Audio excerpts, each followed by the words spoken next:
Sa video na ito, ipapakita ko kung paano i-retrieve ang inyong PRC-LERIS password. Buksan ang browser at pumunta sa PRC-LERIS website.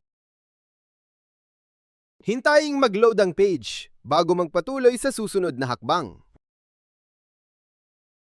Pindutin ang Proceed, tapos i-click ang I agree sa PRC Privacy Notice para makapagpatuloy. Subukan muna mag-login gamit ang iyong registered email address at password. Kung mali ang na-enter o nakalimutan ang inyong password, may lalabas na notice o error message. Pindutin ang Login Again at ilagay muli ang iyong email address.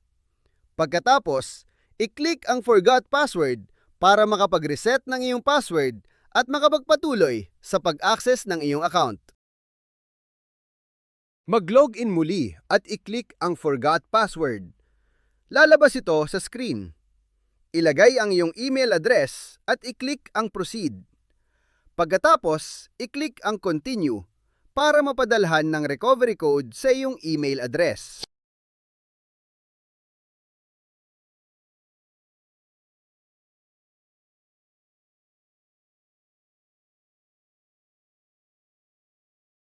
Sa iyong Gmail account at mag-login.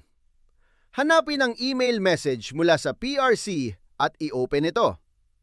Kopyahin ang recovery code na nasa loob ng email. Bumalik sa password recovery page, i-enter ang code at pagkatapos ay i-click ang Verify para makapagpatuloy sa pag-reset ng iyong password.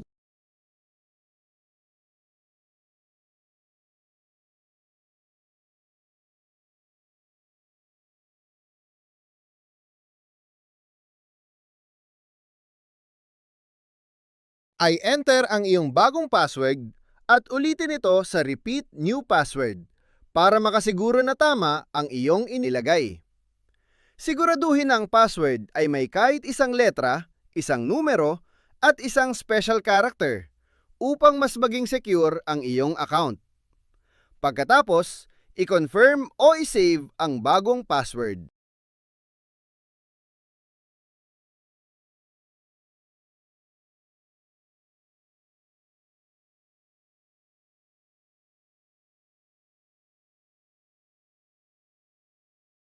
Subukan muling mag-login gamit ang iyong PRC email address at ang iyong bagong password.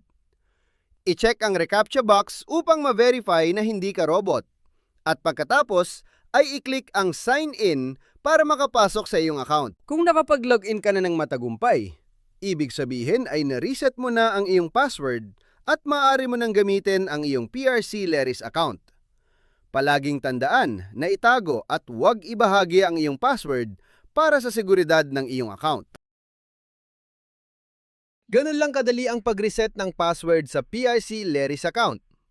Kung nagustuhan mo ang video, huwag kalimutang mag-like, mag-subscribe at mag-hit ng notification bell. Maraming salamat!